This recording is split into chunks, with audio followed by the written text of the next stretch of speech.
चलिए शुरुआत करते हैं। तो बॉयल्स लॉ के बारे में आज हम लोग पढ़ना क्या है, बॉयल्स लॉ।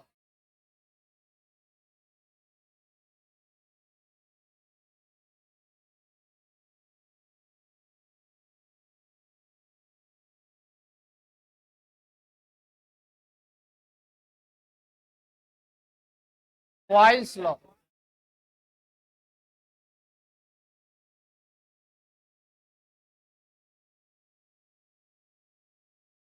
बॉयल का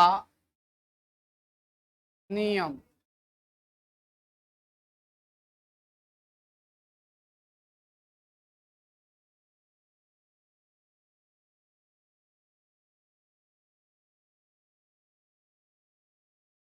बॉयल्स लॉ हेडिंग लिखिए, बॉयल्स लॉ, बॉयल का नियम।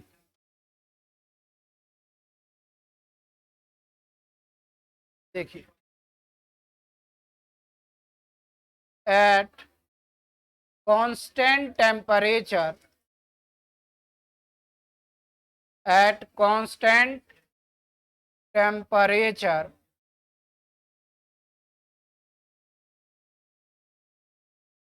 at constant temperature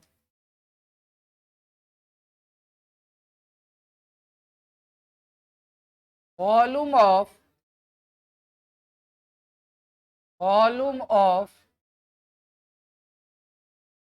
a definite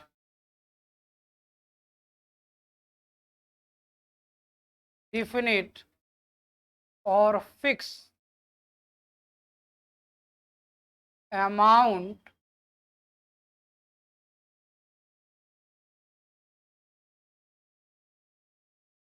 volume of or definite or fixed amount of gas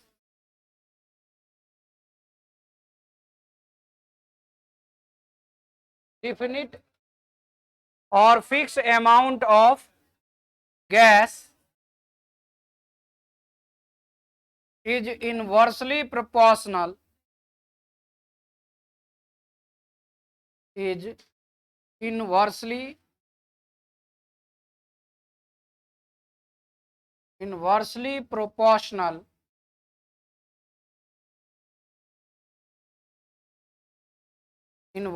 proportional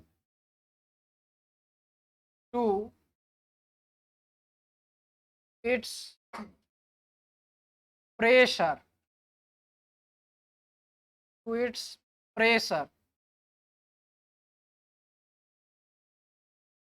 simple definition हम लोग इस तरह से लिखेंगे, या इस लॉ है मतलब किसके लिए, बॉयल्स लॉ। साधारण तौर पर इस तरह से हम लिखते हैं। अगर इसको हिंदी में लिखा जाए तो क्या लिखेंगे, स्थिर ताप पर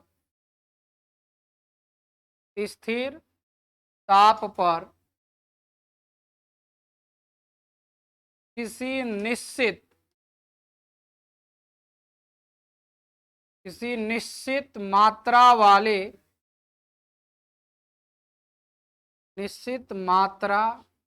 वाले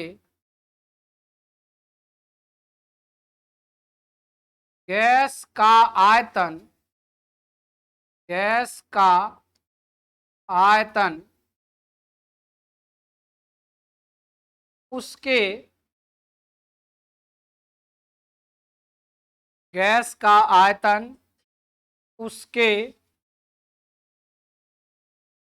उसके दाब का व्युत्क्रमानुपाती होता है, कि दाब के व्युत्क्रमानुपाती, दाब के व्युत्क्रमानुपाती होता है।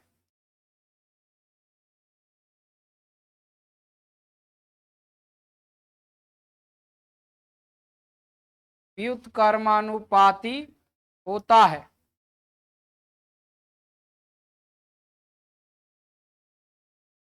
स्थिर ताप पर किसी निश्चित मात्रा वाले गैस का आयतन उसके दाब के व्युत्क्रमानुपाती हो, या दूसरे रूप में भी आप इसको परिभाषित कर सकते हैं, है ना। इसको आप ऐसे भी लिख सकते हैं, पहले यहां पर क्या लिखे, वॉल्यूम ऑफ डिफिनिट अमाउंट और fix amount of gas is inversely proportional, या फिर हम यहां पर लिख सकते हैं पहले आप प्रेशर लिख देते तो भी ठीक है ना, दोनों सेम ही बात। तो इसके आधार पर आप यहां डायरेक्ट यहां पर लिखेंगे, इसको मैथमेटिकली किस तरह से लिखेंगे,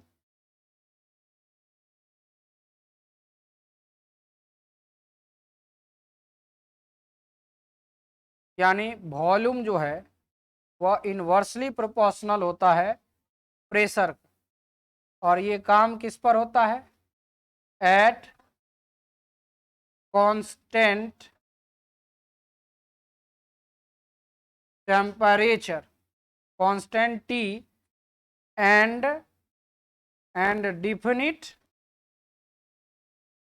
डिफिनिट मास। ठीक है, उसी को निश्चित द्रव्यमान, कांस्टेंट मास, फिक्स मास भी आप लिख सकते हैं। ये इसको दूसरे रूप में भी लिख सकते हैं, यहाँ कैसे लिख सकते हैं, ये प्रेशर है और ये इनवर्सली प्रोपोर्शनल हो जाए किसके, वॉल्यूम, ये भी हम लोग लिख सकते हैं। और ये सब बातें किस पर, कांस्टेंट टेम्परेचर एंड डिफिनिट मास।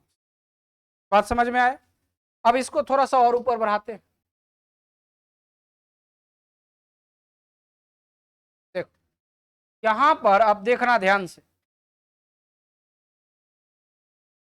इस प्रोपोर्शनलिटी को जब हटाएंगे तो एक कांस्टेंट आएगा, तो जैसे ही से यहाँ P लिखे, इस प्रोपोर्शनलिटी को हटा करके यहाँ पर हम लोग क्या लिखे, K गुना 1/V होगा। अब इस V को इधर ले आई तो ये हो जाएगा PV, ये इक्वल टू K, K क्या है, कांस्टेंट है। यहां आप दर्शा सकते हैं, देखो हेयर K प्रोपोर्शनलिटी कांस्टेंट,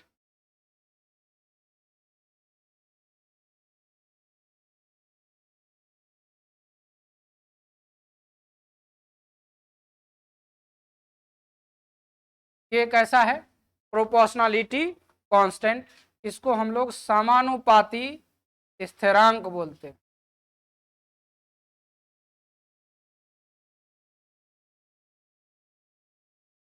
समानुपाती स्थिरांक, ठीक है। K बराबर क्या आ गया, sorry PV equal to K आ गया, ठीक है, यानी PV equal to constant, PV equal to constant. तो दूसरे तरीका में बॉयल्स लॉ को आप लिख सकते हैं, at constant temperature, at constant temperature and fixed amount of gas, या कह सकते हैं फिक्स्ड अमाउंट, ये क्या कहते हैं, definite amount of gas, product of pressure and volume is equal to constant, किसके बराबर होता है, कांस्टेंट के बराबर। दूसरे रूप में हम उसको परिभाषित कर सकते हैं, तो लिखिए पहले, हम फिर इसको दूसरे रूप में भी परिभाषित करके लिख देते हैं।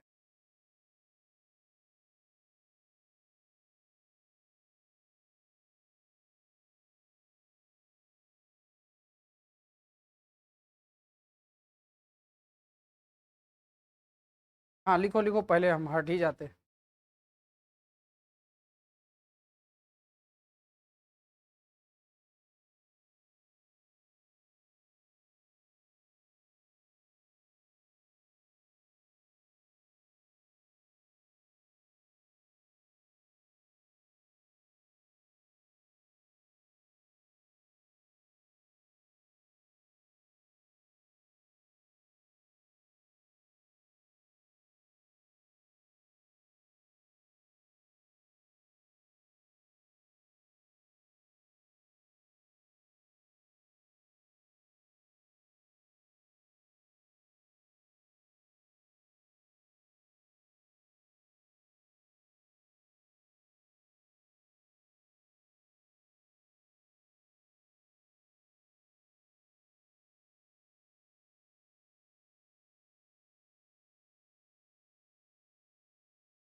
ए लड़का क्या कान में उसको कह रहा है?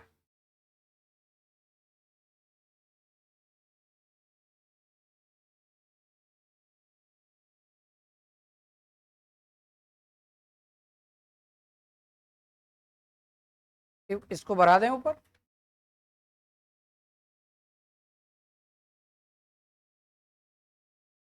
देखिए यहां पर हम लोग लिखेंगे eight constant temperature, at constant temperature the product of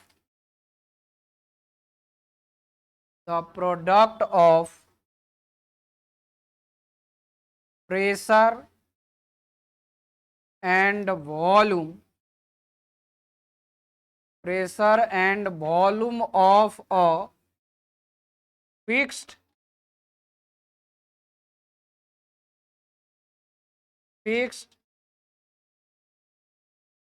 mass of gas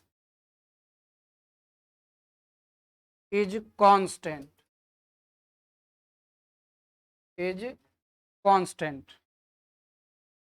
दूसरे रूप में इस तरह से इसको परिभाषित कर सकते हैं, डिफाइन कर सकते हैं, या स्टेटमेंट लिख सकते हैं।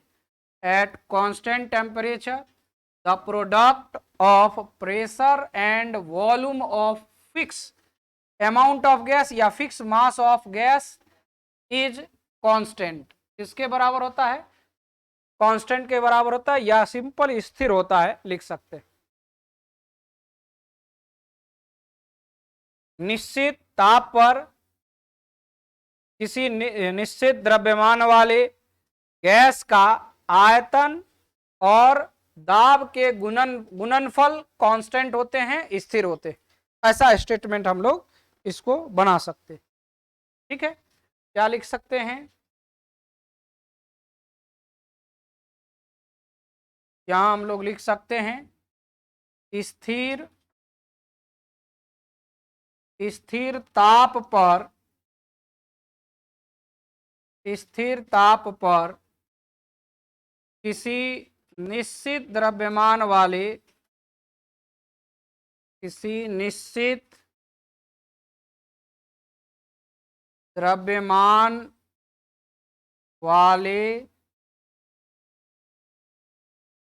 गैस के दाब एवं आयतन का गुणनफल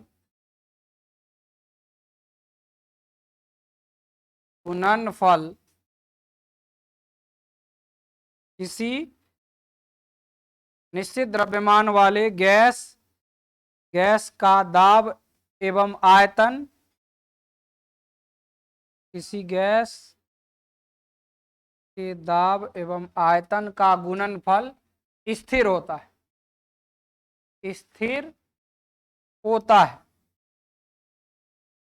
या नियत होता है, कांस्टेंट होता है। और ये क्या होता है? P V is equal to constant. फिर से एक बार फॉर्मूला अगर आप लिखेंगे तो P V is equal to क्या होगा? कांस्टेंट होगा।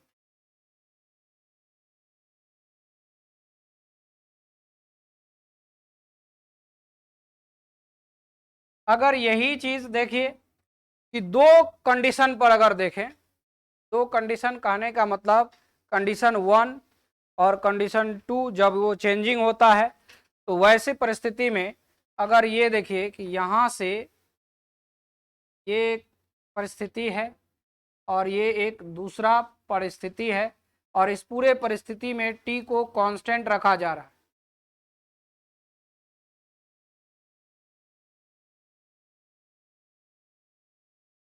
T is equal to constant, और डिफिनिट अमाउंट भी है। अमाउंट भी क्या होता है?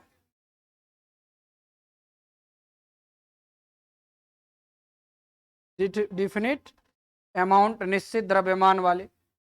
ठीक है, तो ये हो गया कंडीशन 1, ऐसा लिख सकते हैं, केस 1 भी लिख सकते हैं। ये हो गया क्या, केस 2। दूसरे परिस्थिति में तो यहाँ दूसरे ये दिया हुआ क्या है, यहाँ का प्रेशर P1 है और यहाँ का प्रेशर P2 है, यहाँ का वॉल्यूम V1 है, यहाँ का वॉल्यूम V2 है। तो देखो ये जो वैल्यू होगा यहाँ का P1 V1 equal to constant, क्या कांस्टेंट होगा ना, यहाँ का भी होगा क्या P2 V2 equal to constant. अर्थात इस दोनों में रिलेशन अगर आपको देखना होगा, स्थिति 1 मतलब कंडीशन 1 और 2 के बीच रिलेशन देखना होगा, तो दोनों परिस्थिति से हम लोग लिख सकते हैं P1 V1 equal to P2 V2, ये इक्वल टू कांस्टेंट।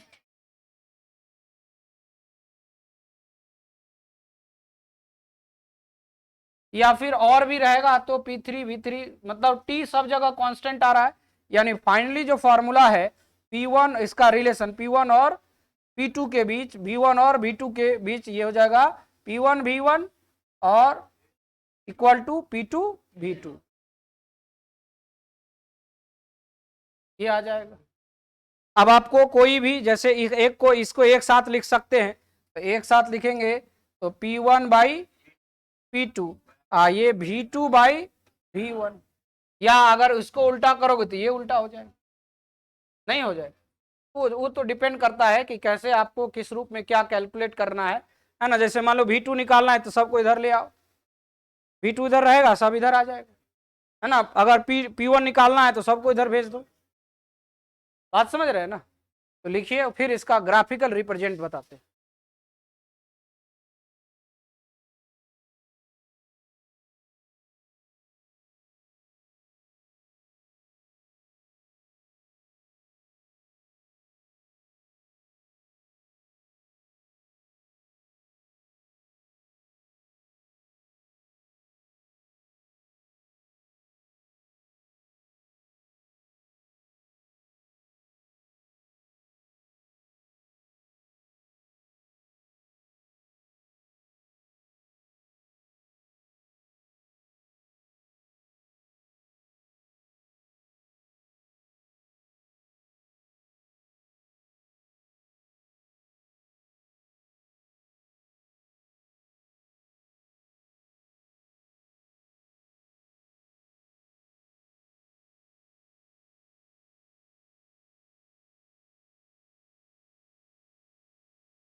हो गया।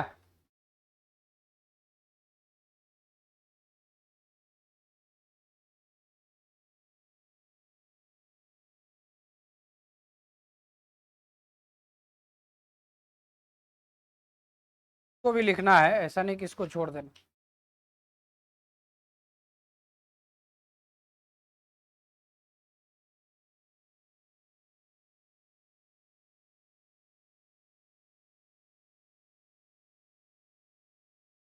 देखो अगर यहाँ पर देखें कि अगर एक्सपेंशन होगा, यानी एक्सपेंशन का केस है, प्रसार का, तो उस परिस्थिति में प्रेशर किस रूप में रहेगा, ज्यादा रहेगा कम रहेगा, ये समझना।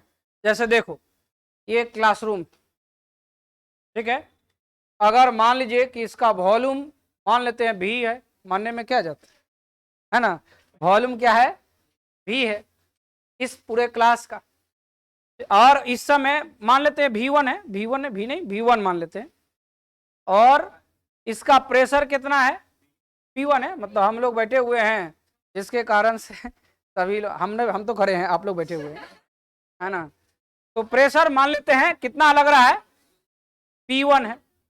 अब देखो प्रसार करना है, मतलब क्या है कि वो दीवार को तोड़ देते हैं, हाँ मान लेते हैं, तोड़ना नहीं है ना, मान लिया कि तोड़ दिया दीवार, तो जैसे ही दीवार टूटा थोड़ा सा और क्लासरूम बड़ा हो गया, तब वॉल्यूम कितना V2 हो गया, तब वॉल्यूम बड़ा हुआ कि कम गया, क्या हुआ,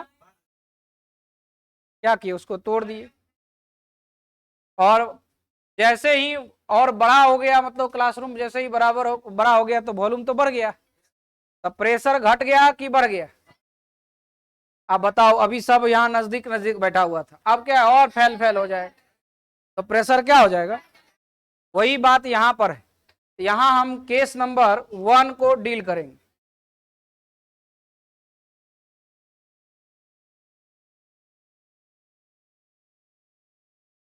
देखो यहां पर लिखेंगे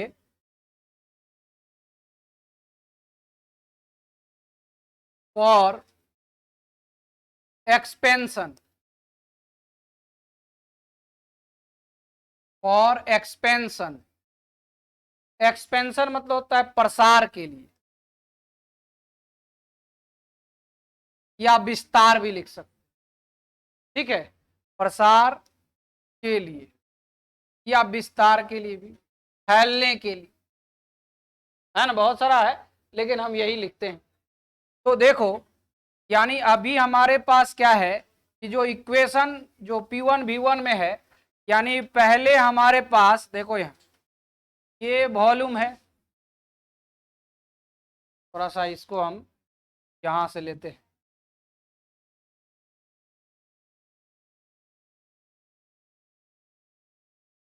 देखो इसमें गैस के मॉलिक्यूल हैं,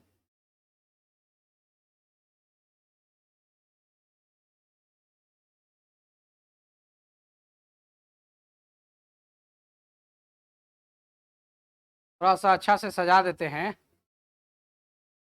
ना, हाँ fair and lovely, fair and handsome, ये सब लगा देते हैं, ठीक है। हाँ देखिए यहां पर ये देखिए समझिए, ये अभी जो हमारे पास वॉल्यूम है, वॉल्यूम ये इक्वल टू V1, और यहां पर का जो प्रेशर है ये क्या है, P1, ठीक है। अब यहां से इसको चेंज करके दूसरे स्थिति में ले जा रहे हैं, ये देखिए अब वही है गैस, वही है, गैस को चेंज नहीं किए, जो है वही है, द्रव्यमान भी फिक्स है, सब कुछ है, लेकिन यहाँ क्या करते हैं, ये जो गैस है अब ये गैस के मॉलिक्यूल क्या होंगे, दूर दूर हो जाएंगे, फाइल से बैठ गया ना, हाँ ठीक है। तो यहां पर जो वॉल्यूम है, वॉल्यूम इसको मान लेंगे V2, और प्रेशर को क्या मान लेंगे, प्रेशर यहां पर बातचीत नहीं,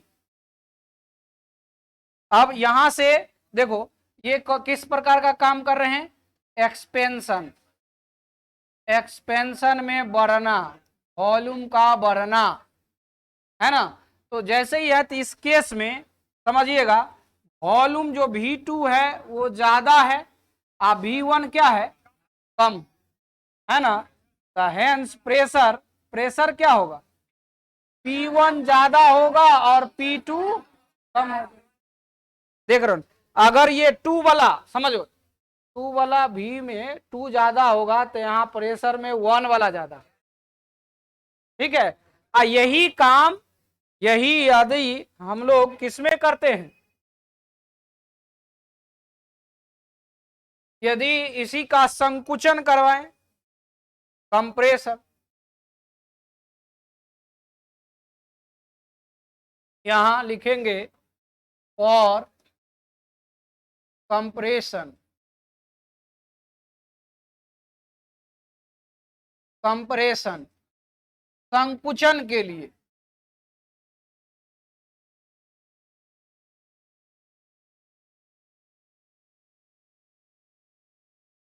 देखो संकुचन के लिए। तो संकुचन में क्या होता है कि देखो, अब क्या करते हैं कि एक दीवार को बीच से जोड़ देते हैं, हाँ मान लेते हैं, ठीक है। हाँ तो जैसे ही जोड़ दिए तो उधर जितना विद्यार्थी बैठा हुआ है सब इधर आ जाएगा, और जैसे ही इधर आ जाएगा तो प्रेशर क्या होगा, घट जाएगा कि बढ़ जाएगा। अब वॉल्यूम पहले वहां तक था, अब बीच से दीवार जोड़ दी, नहीं, तो जैसे ही दीवार जोड़ दिए तो इधर प्रेशर क्या हो गया, बढ़ गया। कि तो देखिए ये है, एक शब्द एक उदाहरण दिए तू 10 उदाहरण निकाल निकाल के, निकाल निकाल के चुप कर। उसके बाद देखिए,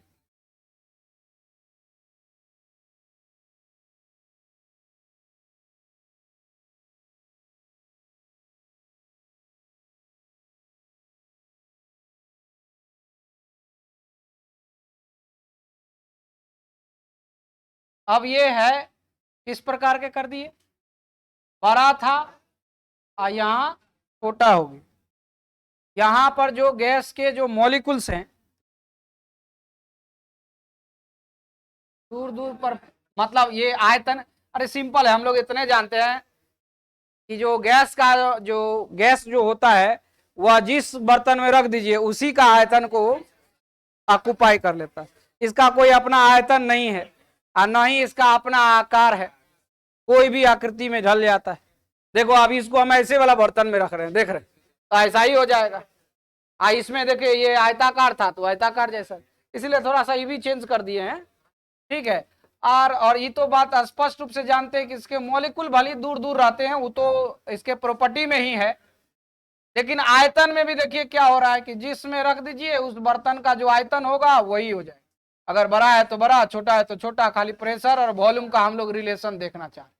यहाँ पर पहले से जो वॉल्यूम है वो हम लोग क्या माने हैं, V1 माने, और इसका जो प्रेशर है यहाँ क्या माने हुए हैं, प्रेशर माने हुए हैं P1। लेकिन अब यहाँ पर जो प्रेशर होता है वॉल्यूम, पहले वॉल्यूम, वॉल्यूम घट गया है और ये V2 हो गया, और प्रेशर जो है वो क्या हो गया है, P2 हो गया।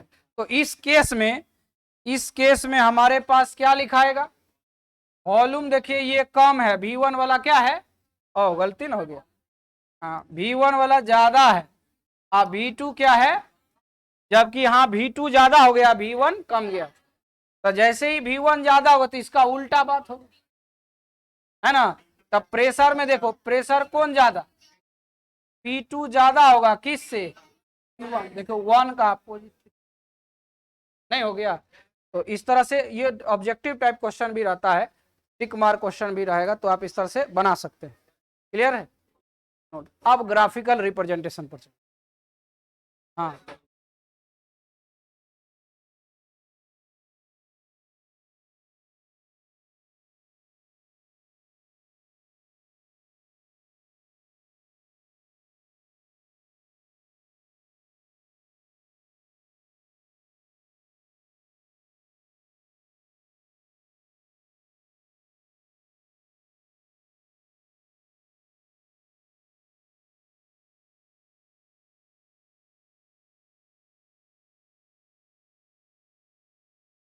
यहां पर भी आप कंप्रेशन, जैसे एक्सपेंशन लिखे हैं ना, तो यहां आप कंप्रेशन लिख सकते हैं।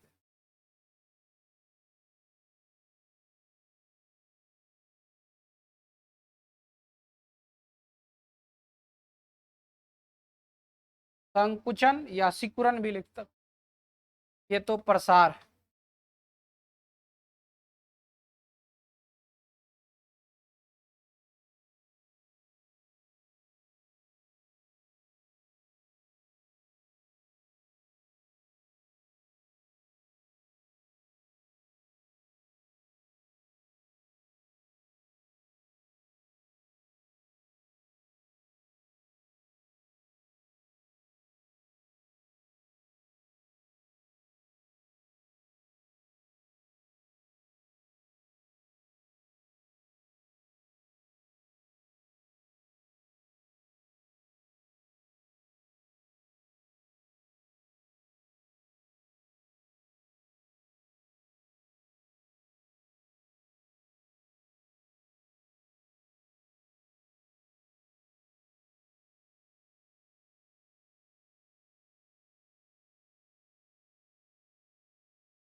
हो गया, आगे बढ़े?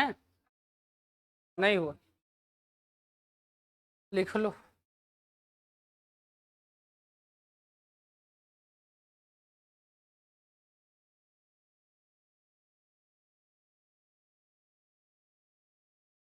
इसमें भी आप दर्शा दीजिए गैस का जो मॉलिक्यूल है, दर्शा दिए हैं। ठीक।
चले नेक्स्ट पर।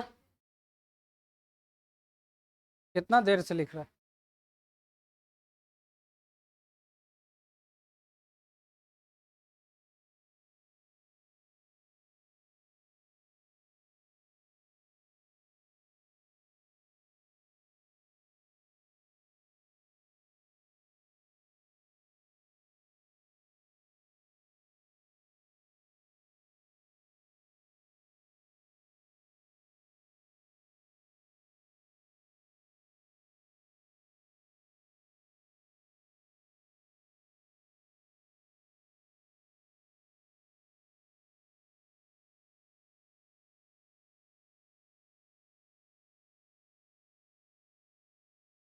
चलिए तो आगे बढ़ाते हैं हम।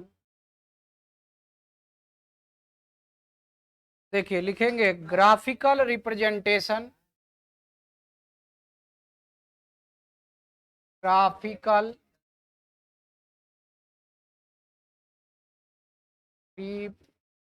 Representation, graphical representation of Boyle's law.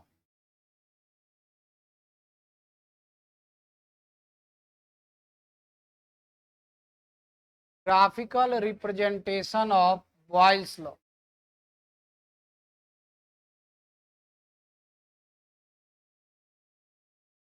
Boyle के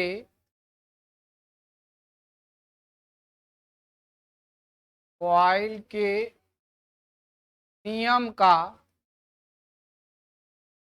ग्राफीय निरूपण, ग्राफीय निरूपण बॉयल के नियम का ग्राफीय निरूपण है। ठीक है, सबसे पहला हम देखते हैं, पहला 1 नंबर में प्रेशर वर्सेस वॉल्यूम का ग्राफ। प्रेशर वर्सेस वॉल्यूम का ग्राफ। प्रेशर दाब वर्सेस आयतन, इसका ग्राफ देखना।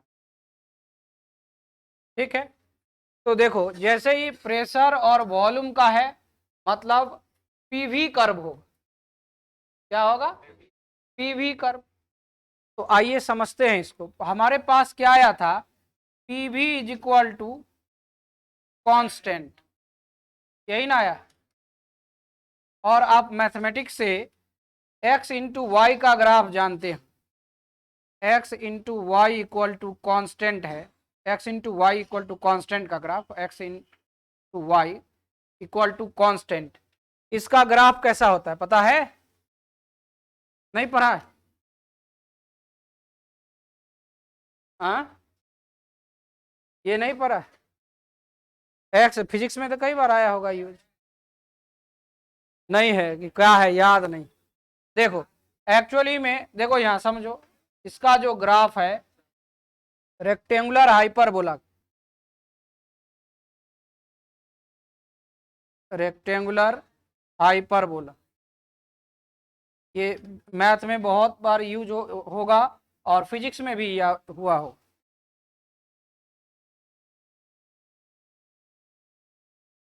ये देखिए, ये जो ग्राफ है कुछ इस प्रकार का ग्राफ आता है, समझना है।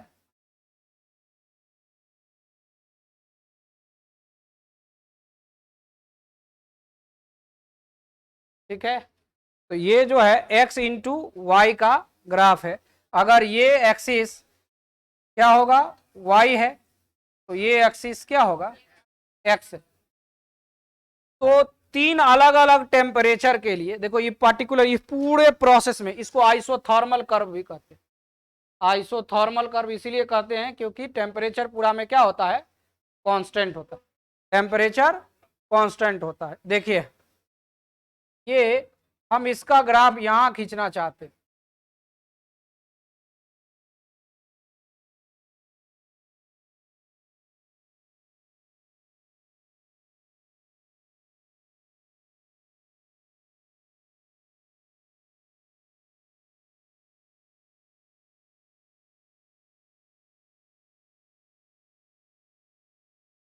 देखो यहाँ 3 डिफरेंट टेम्परेचर पर, देखो 3 अलग अलग टेम्परेचर पर यहां पर हम लोग ग्राफ खींचना चाहते हैं पीवी का, है ना। एक तरफ यहां पर हम क्या ले रहे हैं? ये ले रहे हैं पी, ठीक है। और ये इसमें क्या ले रहे हैं? ये भी। ये वॉल्यूम का एक्सिस है और ये प्रेशर का एक्सिस। तो इसमें देखिए ये अगर इस तरह का ये रेड सॉरी व्हाइट का देख रहे हैं, व्हाइट कर्व है, ये टेम्परेचर T1 पर। और दूसरा कर्व हम खींच रहे हैं जो यहां से इस तरह से आएगा और ये टेम्परेचर T2 पर है। ठीक है, उसी तरह से तीसरा यहां से देखो कलर चेंज करके ला रहे हैं, ये तीसरा, ये जो आएगा थोड़ा सा इसको बढ़ा लेते हैं। और क्या थोड़ा सा बढ़ाएंगे, व्हाइट वाला का भी थोड़ा सा ऐसे, ग्रीन का भी, और ये इस तरह से। ठीक है, अब समझना है यहां पर ये जो आप देख रहे हो टेम्परेचर, ये T3 है और ग्रीन वाले T2 और व्हाइट वाला T1। पहले के लिए पहला ग्राफ इस तरह से खींचे, फिर ये। ठीक है, तो देख रहे हैं मतलब हम लोग 3 अलग, कोई एक पर खींचेंगे। देखो कोई एक कांस्टेंट मतलब पार्टिकुलर एक कांस्टेंट के लिए खींचा गया तो एक ग्राफ, और 3 के लिए क्या हो गया, ठीक है। तो टेम्परेचर जो है ये सब के सब इस पूरे प्रक्रिया के दौरान टेम्परेचर क्या होगा, कांस्टेंट होगा। तो वॉल्यूम प्रेशर के लॉन्ग किस प्रकार से आ रहा है, देख लीजिए। जैसे ही वॉल्यूम बढ़ रहा है, इधर की तरफ वॉल्यूम बढ़ रहा है तो प्रेशर देखिए घट रहा है। वॉल्यूम कम जा रहा है, इधर आइएगा, वॉल्यूम कमते जाएगा, प्रेशर क्या होगा, बढ़ते जाएगा। ठीक है। अब इसमें हमें यह बताना है कि इस अगर 3 गो ग्राफ अगर एक साथ खींचे तो कौन सा प्रेशर ज्यादा हो, टेम्परेचर ज्यादा हो। तो जितना इस वॉल्यूम से देखिएगा, ये से जैसे अपवर्ड है, देखिए इसके ऊपर है, ये बीच में है, ये है, इसके जो सबसे ऊपर का है उसका टेम्परेचर ज्यादा होगा, यानी T3 ज्यादा होगा T2 से, और सबसे कम होगा क्या, T1 हो। ठीक है। यही क्वेश्चन डायरेक्ट, कुछ भी चेंजिंग नहीं है ना, नीट 2021 का, कोई भी चेंजिंग नहीं, खाली बस वहां पर टेम्परेचर लिखा हुआ है 600 केल्विन, 200 केल्विन, 400 केल्विन, ये लिखा हुआ है। और कर्व आपको पूछा गया है, जो एनसीईआरटी का कर्व है, एनसीईआरटी का क्वेश्चन है एनसीईआरटी किसी के पास, तो वही है जो बना हुआ है वही रखा गया है। मतलब अगर आप क्लास में प्रेजेंट भी रहिएगा तो टिक करके 4 नंबर ले आ सकते हैं। देखिए क्वेश्चन दिखा देते हैं आप, क्वेश्चन में ये आपको इसमें जो लिखा हुआ है वो बता देते हैं, बता दे रहे हैं।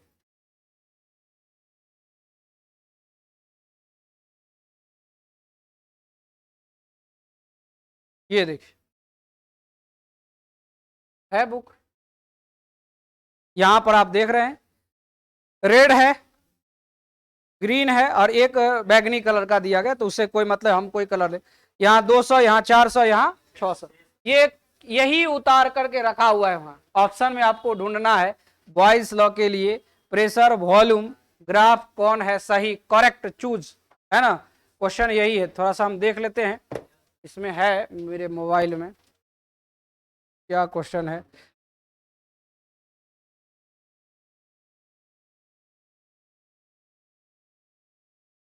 बनाइए बनाइए, इसको बनाइए, तब तक हम क्वेश्चन भी खोजते।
हो गया।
चलें आगे बढ़ें। देखो क्वेश्चन क्या है, ये मिल गया है, वो लिख देते हैं।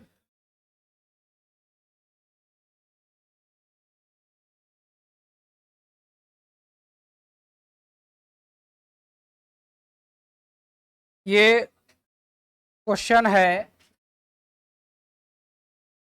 बॉयल के नियम का, बॉयल के नियम, बॉयल के नियम का सही सही ग्राफीय निरूपण चुने, सही ग्राफीय निरूपण चुने, सही ग्राफीय निरूपण चुने जो विभिन्न तापों पर, जो विभिन्न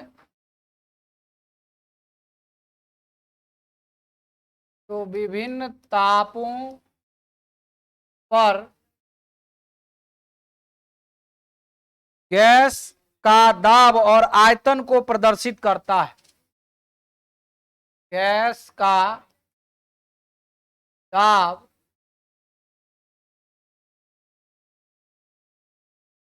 वर्सेस आयतन को प्रदर्शित करता है,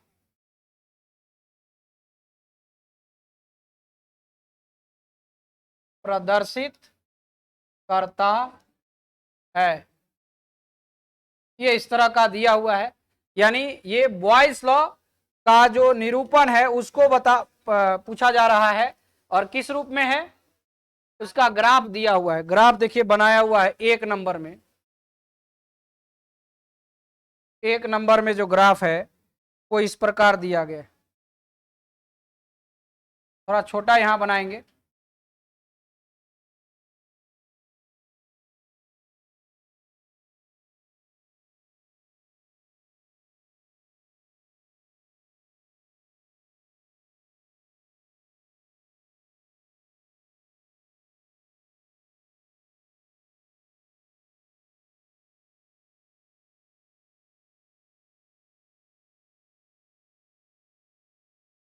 देखिए ये इस तरह से दिया हुआ है।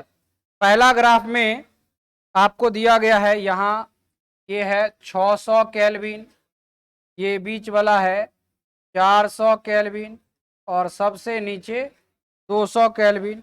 ये वॉल्यूम को दर्शा रहा है और ये प्रेशर को दर्शा रहा है। दूसरा देखिए, दूसरा ग्राफ क्या है,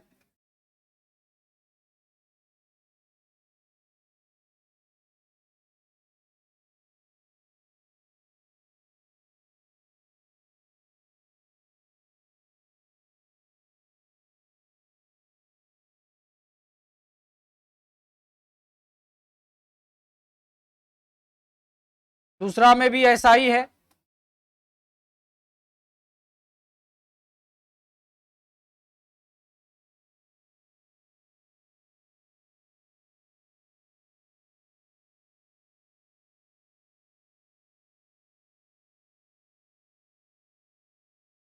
देखिए यहां पर अलग अलग, ये उल्टा दिया, 200 वाला ऊपर है, यहाँ 400 और ये 600, ठीक है। और तीसरा ग्राफ में क्या है, यहां दिया गया है इस तरह से, ये हो गया वॉल्यूम का, और ये हो गया प्रेशर के लिए, और यहाँ टेम्परेचर है 200 केल्विन, फिर यहाँ है 400, और फिर यहाँ है 600 केल्विन, इस तरह का। और चौथा और लास्ट ये क्वेश्चन आपका इस तरह से दिया, ठीक है। ये 200, फिर ये 400, और यहाँ 600 केल्विन, यहाँ ये भी है और ये पी है। देखो ऐसा दिया गया है, ये क्वेश्चन गिवन आपको दिया हुआ है।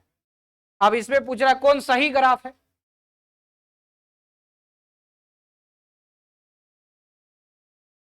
और यहां तो मान लो टेम्परेचर दिया हुआ है, ये तो ग्राफ ही डायरेक्ट बुक का है, तो इसीलिए तो देख करके भी बना दे नहीं। लेकिन अगर मान लीजिए कि टेम्परेचर यहां नहीं दिया रहता है ना, T1 T2 T3 इस तरह से दिया रहता, तो हमेशा जो सबसे ऊपर वाला है उसका टेम्परेचर क्या होगा, ज्यादा होगा, और सबसे कम किसका होगा। ठीक है, तो इसमें आंसर कौन आ जाएगा, तो ये हो जाएगा आंसर, करेक्ट आंसर। ठीक है, चलो लिखो। बहुत तुमको पीटेंगे, तुम देख रहे हैं, तुमको हम समझा रहे हैं, एक दो बार समझा दे रहे हैं, समझ गया ना, ज्यादा उछलो नहीं। अधजल गगरी छलकत जाए।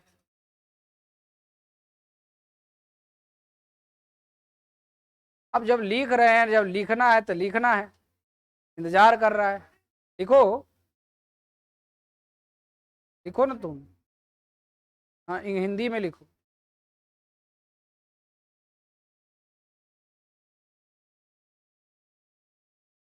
लिखो ना, बोलते हैं पहले हिंदी लिखो, उसके बाद बोलते हैं लिखो English.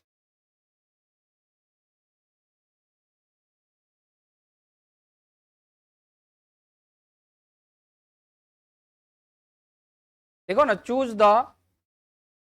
Correct choose the correct choose the correct graphical या graphical representation of Boyle's law. Choose the correct graphical representation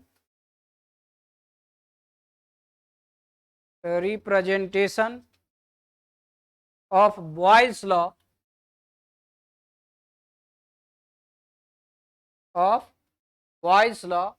which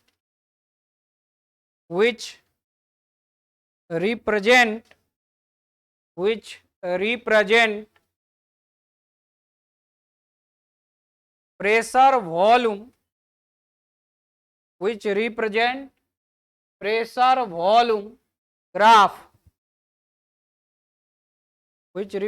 pressure volume graph of gas at different temperature भिन्न भिन्न तापों नहीं होगी। अरे मेन जो है कुछ भी है, सब इस बात को ध्यान रखना है, बॉयल्स के नियम का अग्राफीय निरूपण आपको खोजना है। किस पर है, तो डिफरेंट टेम्परेचर पर है। तो छोटा छोटा बात है, उसको आपको अवलोकन नहीं कर रहे हैं, नहीं आप पकड़ रहे हैं, तो क्या कर रहे हैं। ठीक है, आगे बढ़े। अब देखो, अभी एक ही ग्राफ खींचे हैं, अभी कई ग्राफ इसमें आएगा। अब हम लोग चलते हैं,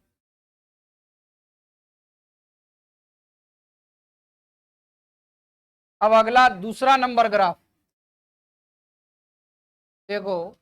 दूसरा ग्राफ है प्रेशर वर्सेस, देखो यहां 1/v, P वर्सेस 1/v, देख रहे हैं ना।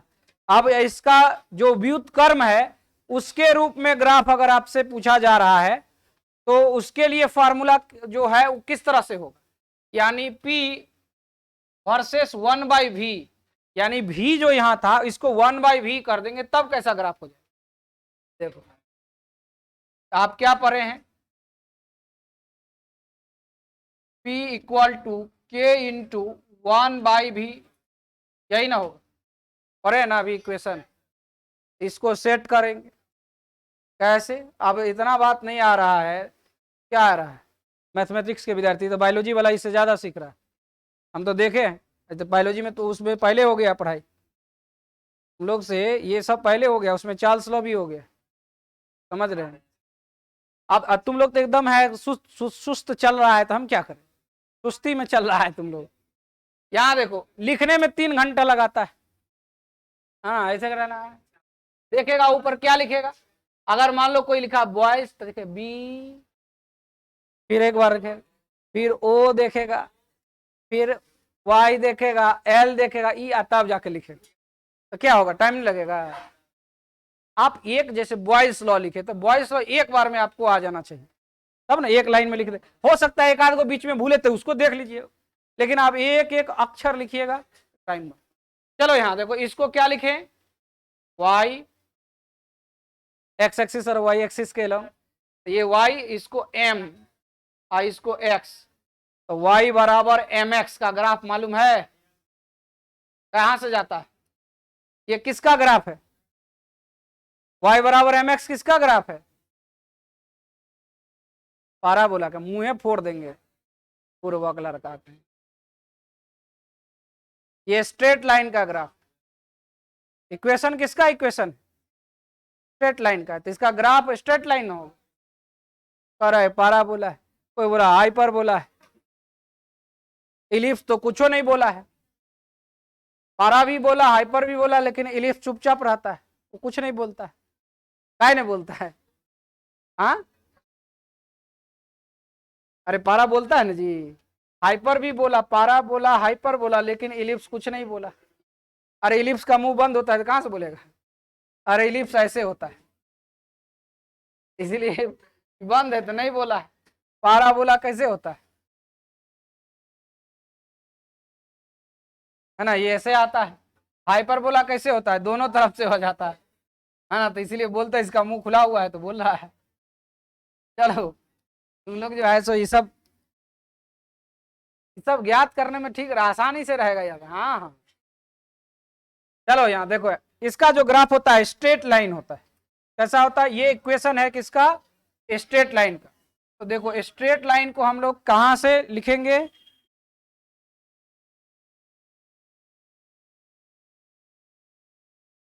देखिए ये एक्स एक्सिस हो गया, ये वाई एक्सिस हो गया, एक्स और ये वाई, तो जो इसका ग्राफ है देखो, वाई बराबर एम एक्स, यहां कोई कांस्टेंट नहीं, यानी कांस्टेंट जीरो है, मतलब इंटरसेप्ट क्या है, जीरो है, तो इसका ग्राफ जो है डायरेक्ट जाएगा कहां से, ऑरिजिन से।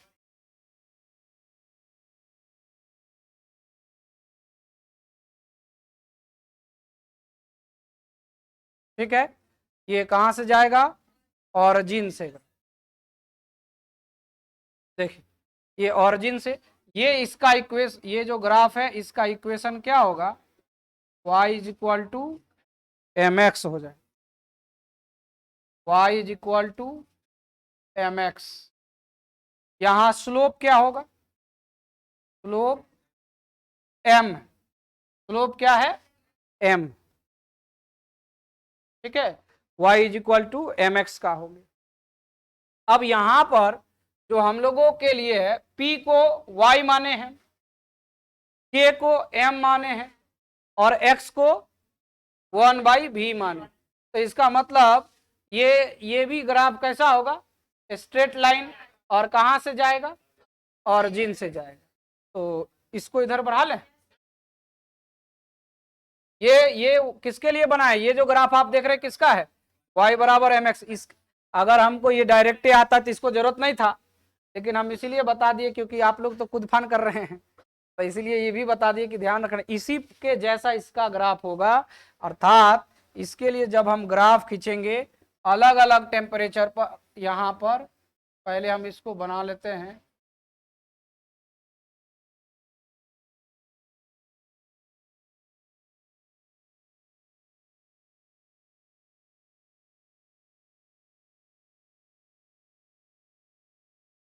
देखो अगर अलग अलग टेम्परेचर पर देखें, भिन्न भिन्न टेम्परेचर पर अगर आपको यहाँ पर ग्राफ खींचना होगा तो क्या देखेंगे, अगर देखो यहाँ पर जैसे T1 पर अगर हम देखें तो ग्राफ हमारे पास आएगा, एक ग्राफ इसके नज़दीक है, इसका कलर भी हम चेंज कर देते हैं, भी होगा जो भी हो। ये देखिए ये हो गया एक ग्राफ, दूसरा ग्राफ अलग टेम्परेचर पर हम यहाँ ले आते हैं और इसको हम वाइट कर देते हैं। फिर अलग टेम्परेचर पर एक 3 टेम्परेचर पर यहाँ पर ये लाते हैं।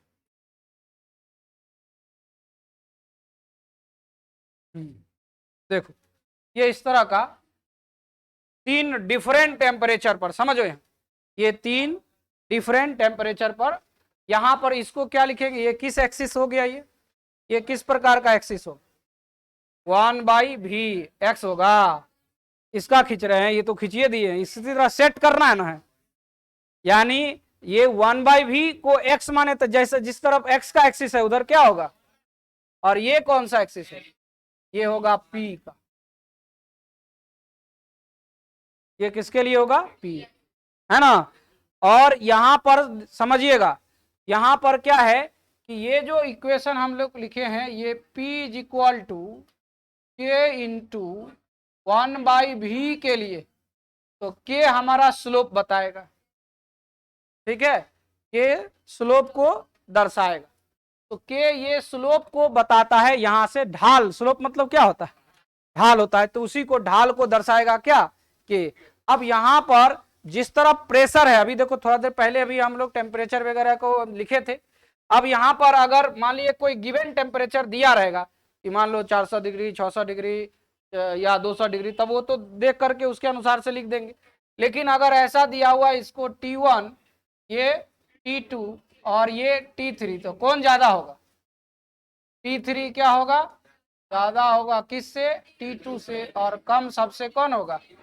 अब इससे पता चल जाएगा कि जब भी ग्राफ आप देखेंगे तो जो अपर वाला होगा, जो प्रेशर के नजदीक आ रहा है, देख रहे हो ना, तो वो क्या हो जाएगा, ज्यादा हो जाएगा, जैसे जैसे इसके पास आएगा वो क्या हो जाएगा, क्लियर। चलो बनाइए इसको,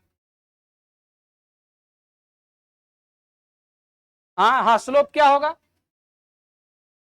स्लोप जो यहां से देखिएगा, स्लोप क्या हो जाएगा, के हो,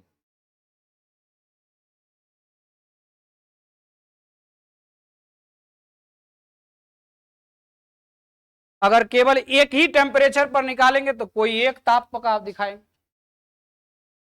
जब एक ही टेम्परेचर पर, जैसे मान लो T1 टेम्परेचर पर, T1 वाला रहेगा, शेष नहीं रहेगा, और जब भिन्न भिन्न टेम्परेचर के लिए रहेगा तब हम रिलेशन निकालते हैं कि T1 और T2 T3 में क्या रिलेशन हो, और जब कोई एक ही टेम्परेचर के लिए है तो वहां तो कोई दिक्कत नहीं, उसमें तो फिक्स होता है। जैसे यहां पर हम क्या है, किसी एक कांस्टेंट पर, यहां पर देखो पर्टिकुलर कांस्टेंट पर निकालें तो एक ही लिखें, और वैसा वैसा डिफरेंट अगर निकाला गया तो डिफरेंट लिखेंगे।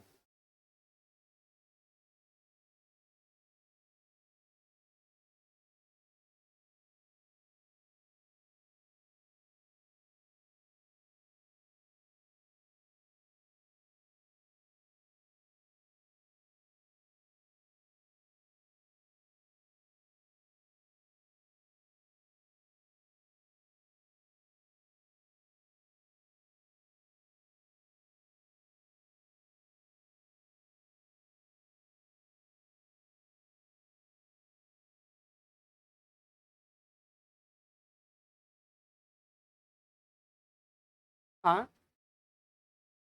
इसी का, देखो यहाँ क्या लिखे हैं, देखो समझो समझो फिर से, बात है कि y बराबर mx का ग्राफ नहीं आ रहा है ना, ये देखो, जब भी हम लोग, ये स्ट्रेट लाइन है जब ऑरिजिन से होके जा रहा है, यानी y is equal to mx, ठीक है, यहाँ पर जो इंटरसेप्ट इसका क्या है, ये 0 है, जिसके वजह से यहाँ से जा रहा है ऑरिजिन से, अगर y is equal to mx plus C होगा, तब इसका ग्राफ कैसा होगा, देखो ध्यान से, ये इंटरसेप्ट से जाए, ये सी इंटरसेप्ट होता है, यहाँ से यहाँ तक का जो दूरी है इस वाई एक्सिस के अलोंग यहाँ से जाएगा, ये सी से जा रहा है, ये हो गया क्या, y is equal to M X plus C के ग्राफ, ये हो गया x और ये हो गया y, यहाँ जब c से है तो इस पॉइंट से जा रहा है, तो 0 है तो कहाँ से जाएगा, ऑरिजिन से नहीं जाएगा, वही ना हमने किया है कि 0 से भेजे, ऑरिजिन से गया, समझ गए। अगर मान लीजिए कि ये वैल्यू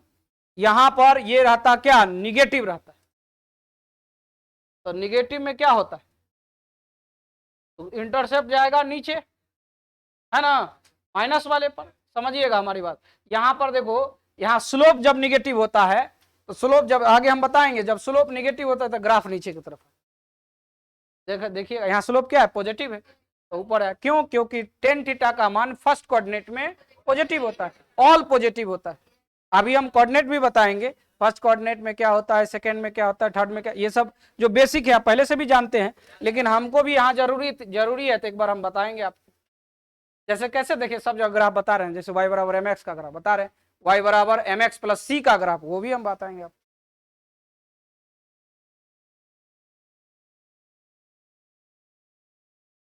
ये मिटा देना, इसकी अभी जरूरत नहीं है,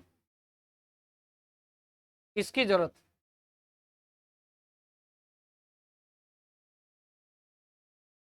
चलें आगे बढ़ें।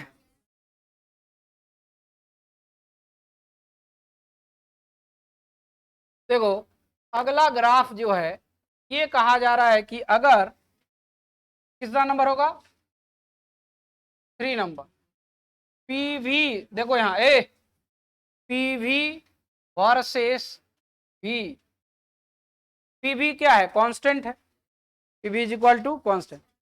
तो कह रहा है कि अगर वॉल्यूम को बढ़ाते जाएंगे तो जो प्रोडक्ट है प्रेशर और वॉल्यूम का, वो क्या होगा, बढ़ेगा, घटेगा, कांस्टेंट रहेगा, क्या हो, बढ़ेगा। अगर प्रेशर को बढ़ाएंगे, नहीं, जैसे ये देखो ऐसा कर दें तो हटाओ, यहां प्रेशर लिख या फिर वॉल्यूम भी, देखो यहाँ तो इसका ग्राफ कैसे जाए, कोई भी कांस्टेंट है,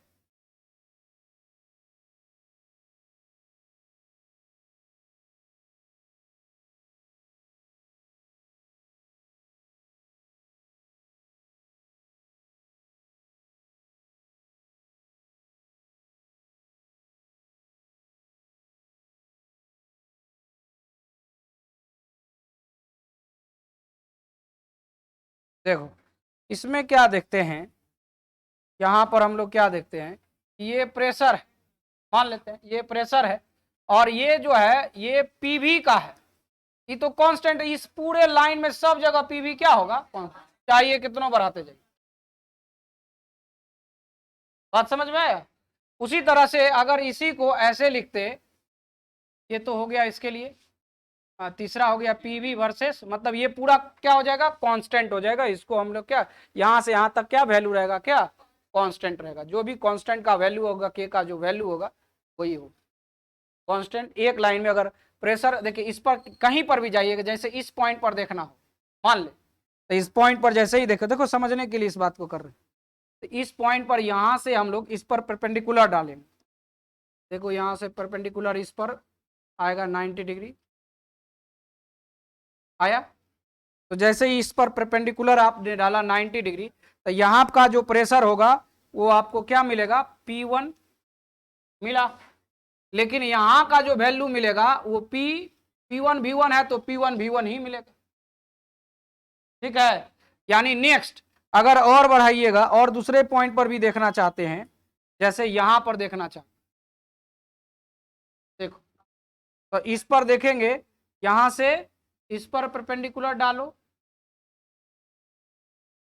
ठीक है, तो ये प्रेशर क्या मान मिलेगा, यहाँ P2 मिला, लेकिन यहां पर वैल्यू जो होगा वो सेम ही है, इसी पर है। यही कांस्टेंट को दर्शाता है इस तरह का ग्राफ, ये चेंज को दर्शाता है कि चेंजिंग हो रहा है, लेकिन ये बता रहा है क्या, कांस्टेंट। अब इसमें क्या था कि जितना इधर आ रहा है देखिए, उतना इधर इसमें भी आएगा, फिर यहाँ ही बढ़ रहा है तो इधर भी आएगा, फिर इस तरह से आते जा रहा है ना। यानी जिस पॉइंट पर देखना, यहाँ देखना, यहाँ पर लंब डालिए, फिर इस पर लाइए, इस पर प्रेशर मिल जाएगा, इस पर वॉल्यूम 1 मिल जाएगा, 1/v मिलेगा, मतलब वॉल्यूम 1/v, ठीक है ना। और आइसोथर्मल का जो था उससे पहले वाले में जो ग्राफ खींचे थे वो इस तरह का आएगा, रेक्टेंगुलर हाइपरबोला, है ना। अब यहां पर एक ग्राफ और आता है, ये log P versus log V। अब देखो ये लॉगरिथमिक ग्राफ लॉग का है, तो हमें लॉग का भी यहां पाएगा वो स्ट्रेट लाइन का हो, कैसे, तो इक्वेशन देखो, आप क्या पढ़े हैं equation, P is equal to जो अभी हम लोग लिखे हैं K इंटू 1/v। ठीक है, अब इसमें लॉग लेते हैं, टेकिंग लॉग बोथ साइड, दोनों तरफ लॉग लेने पर, तो जैसे ही लॉग लेंगे तो ये हो जाएगा log p, यहां तो ठीक है, लेकिन यहां क्या होगा, log k इंटू 1/v, यानी log a इंटू b। अब इसको इधर बढ़ाओ,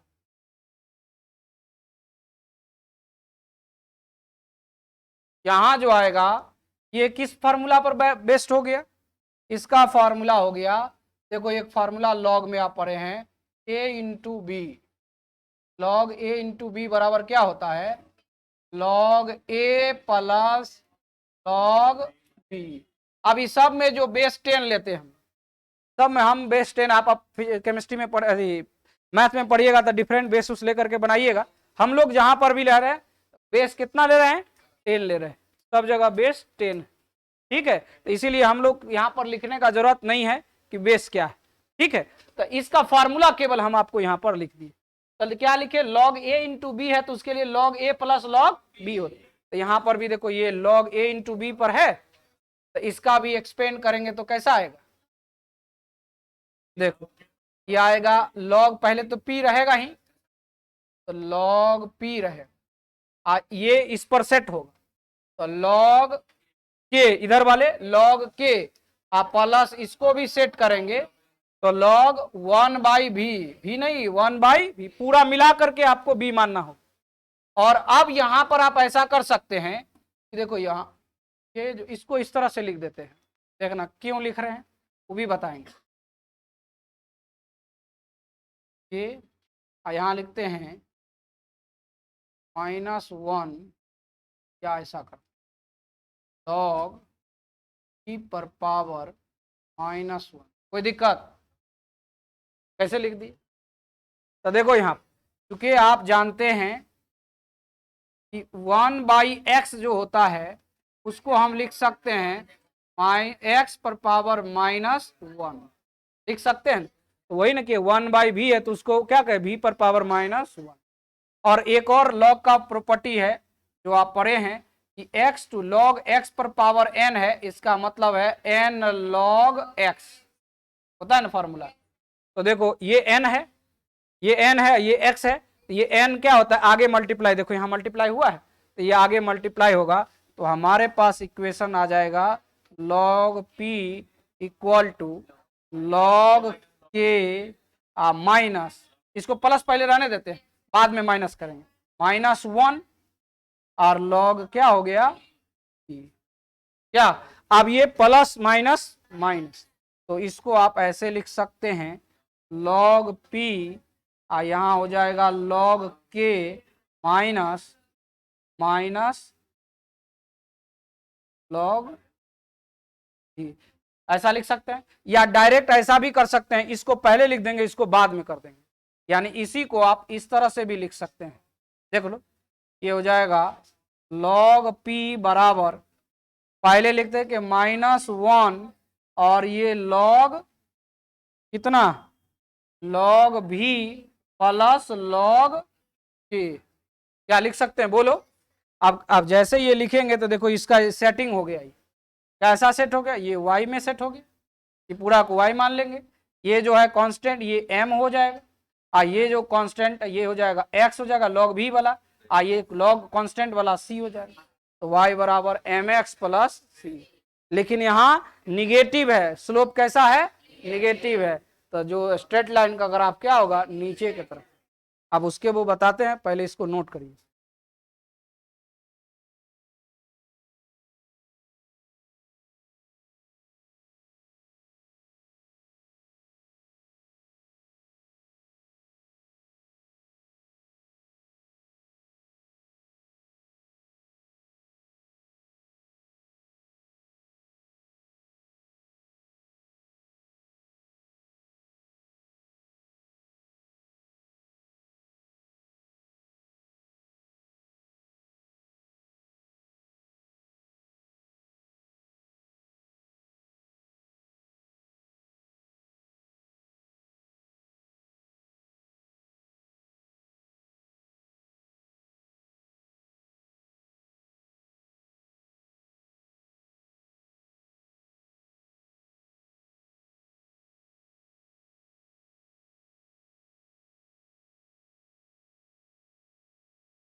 हो गया।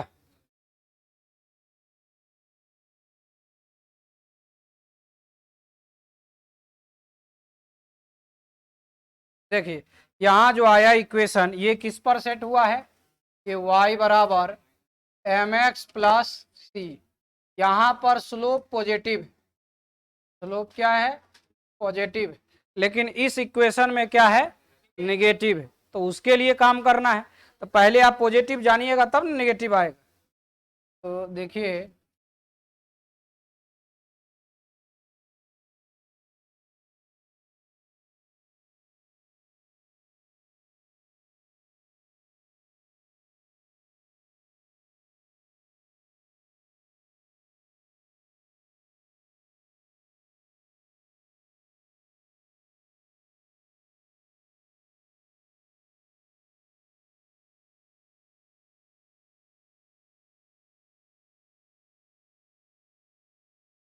देखो, ये जो इक्वेशन आप देख रहे हैं, ये है y के लिए, ये है x के लिए, और ये पूरा इक्वेशन किसका है, y is equal to M X plus C का। ठीक है, और ये पॉजिटिव है, देखिए यहाँ पर ये पॉजिटिव है, इसीलिए पॉजिटिव है। देखिए कि किस कोऑर्डिनेट में है, फर्स्ट कोऑर्डिनेट। और आप कोऑर्डिनेट के बारे में भी आप जानते हैं, उसको भी एक बार जान लीजिए। ये है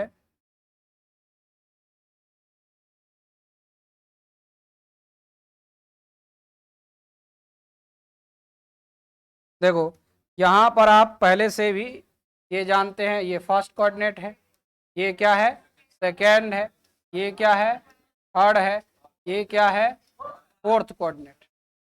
तो इसमें ऑल पॉजिटिव, सभी पॉजिटिव होता है, मतलब sine theta, cos theta, cot theta, sec theta, सब के सब क्या हो जाता है, पॉजिटिव। इसमें साइन थीटा और कॉसेक थीटा ये क्या होता है, पॉजिटिव होता, सब निगेटिव हो जाए। इसमें टेन थीटा और कॉट थीटा, इसका उल्टा, ये पॉजिटिव होता है शेष। इसमें कॉस थीटा और सेक थीटा ये होगा पॉजिटिव और शेष। ठीक है, तो यहां पर देखिए, अगर यहां पर देखो कैसे पता चलता है कि किस कोऑर्डिनेट में है, तो ध्यान से देखिए, यहां पर पहले से ही बना हुआ है ही।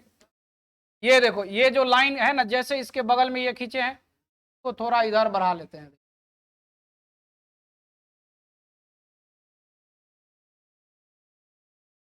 अरे वो थोड़ा हमारा आगे पीछे हो जाएगा।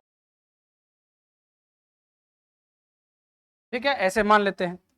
ये देखो, अब ये देखो, अगर ये फर्स्ट कोऑर्डिनेट है तो ये क्या होगा, ये तो किस में है, तो टेन थीटा स्लोप जो होता है टेन थीटा, ये क्या होगा, पॉजिटिव नहीं, यही स्लोप दर्शाता है।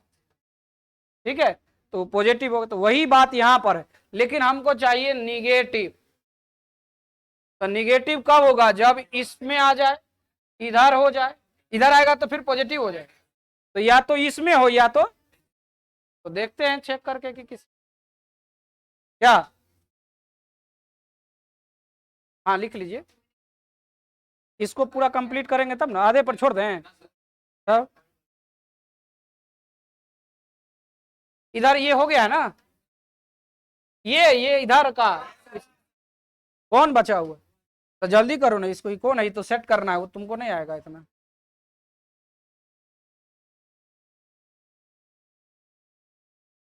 अब उतना सेट नहीं करने आएगा तो क्या आएगा।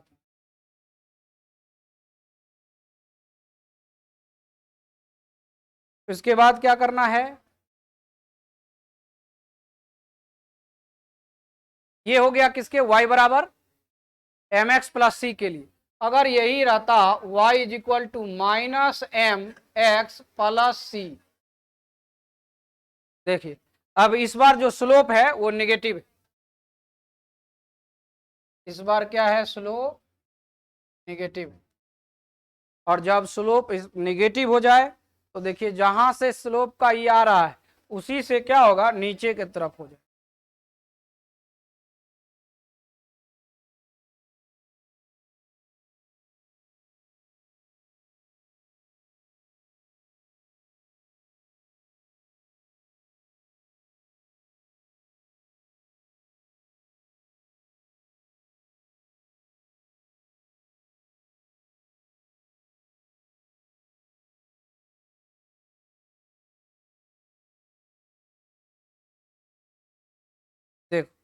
अब यहां पर अगर आप देखोगे, चेक करोगे,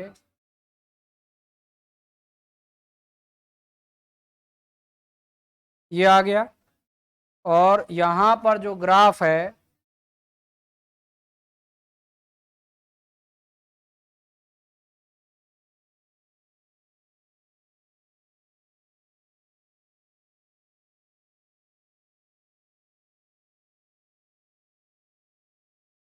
यहां पर ये थीटा इधर, और हाँ इधर से, हाँ ये देखो ये क्या हो रहा है समझो, अरे समझो तो, ये हम लोग क्या देखते हैं कि एक्स एक्सिस से थीटा को देखते हैं, ये इस जो एक्सिस है उसको थीटा यहां पर देखते हैं, इधर भी देखेंगे नहीं, तो ये जो थीटा होगा, ये जो आप देख रहे हैं किस कोऑर्डिनेट में देख रहे हैं, इसको आगे बढ़ाओगे तो ये हो जाएगा फोर्थ में ना, अब फोर्थ में आ रहा है, इसलिए स्लोप क्या होगा, टेन थीटा है, और टेन थीटा का वैल्यू यहाँ पर स्लोप निगेटिव होगा, कैसा होगा, तो ये जो इक्वेशन होगा किसके लिए, y is equal to minus M X plus C, लेकिन अभी आपको किसके लिए खींचना,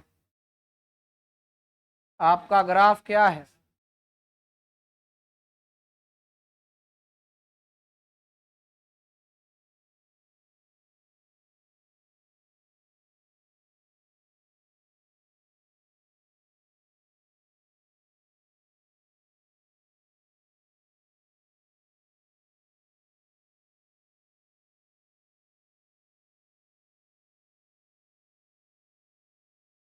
देखो आपका ग्राफ ये इसके लिए खींचना,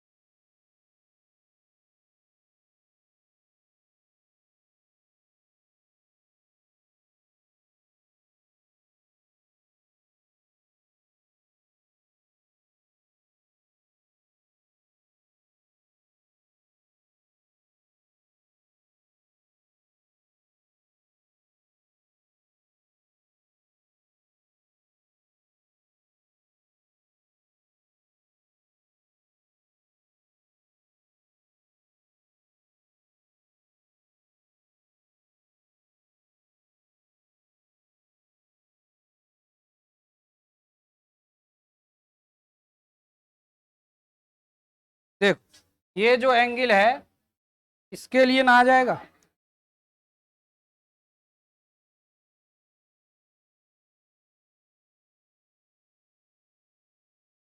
ये थीटा हो जाएगा, और तब यहाँ पर टेन थीटा का जो मान है, ये जो m है वो कितना है, -1, कितना है, -1, जो आप ये खींच रहे हैं log p, और ये हो गया log v, ये ग्राफ देख रहे हैं नीचे की तरफ आया ना, क्योंकि फोर्थ कोऑर्डिनेट में आ जाता है निगेटिव स्लोप के होने के कारण, ठीक है, तो इस तरह से ये आपका हो गया सभी ग्राफ, एक दो ग्राफ शुरुआत का जो है वो भी आप जान गए, और जो भी इससे रिलेटेड ग्राफ था उसको आप खींचिए, ठीक है, चलिए यहीं रहने देते हैं, होमवर्क बना के लाइएगा, कुछ दे देते हैं, देखिए एनसीईआरटी का पहला और दूसरा क्वेश्चन,